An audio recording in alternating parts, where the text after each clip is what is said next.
మీరు కొలెస్ట్రాల్తో బాధపడుతున్నారా? అయితే ఈ వీడియో మీకోసమే. ఎందుకంటే ఈ వీడియోలో కొలెస్ట్రాల్ తగ్గించే ఆయుర్వేద మూలిక గురించి ఇప్పుడు తెలుసుకుందాం. అదే సువర్చల. దీని శాస్త్రీయ నామం హీలియాంథస్ అన్నస్. దీనిని వాడుక భాషలో పొద్దుతిరుగుడు మొక్క అని పిలుస్తారు.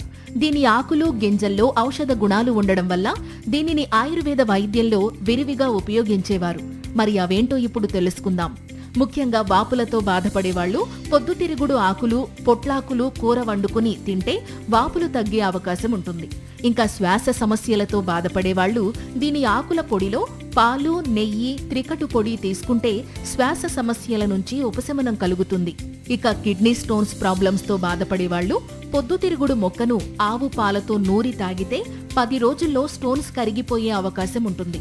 ఇంకా పొద్దుతిరుగుడు ఆకులు, పొడిని పొగబెట్టించి ఆ వాసనను పీల్చినచో వెంటనే తేలు విష ప్రభావం తగ్గుతుంది. ఇక పొద్దుతిరుగుడు ఆకు రసాన్ని హారతి కర్పూరంలో కలిపి అప్లై చేస్తే గజ్జి, తామర లాంటి చర్మ సమస్యలు తగ్గే అవకాశం ఉంటుంది. అలాగే కొలెస్ట్రాల్తో ఇబ్బంది పడేవాళ్లు పొద్దుతిరుగుడు గింజల నూనెను వంటల్లో వాడితే కొలెస్ట్రాల్ లెవెల్స్ క్రమంగా తగ్గొచ్చు. అయితే పొద్దుతిరుగుడు మొక్క ఇన్ని ఆరోగ్య ప్రయోజనాలు కలిగించినప్పటికీ దీనిని ఉపయోగించే ముందు ఆయుర్వేద వైద్యుని సలహా తీసుకోవడం మాత్రం మర్చిపోకండి. ఈ సమాచారం మీకు నచ్చినట్లయితే ఈ వీడియోని లైక్ చేసి మీ ఫ్రెండ్స్ అండ్ ఫ్యామిలీ మెంబర్స్ కి ఇప్పుడే షేర్ చేయండి. ఇలాంటి మరిన్ని హెల్త్ వీడియోస్ కోసం వెంటనే మా ఛానల్ ని సబ్స్క్రైబ్ చేసుకోండి. Thank you.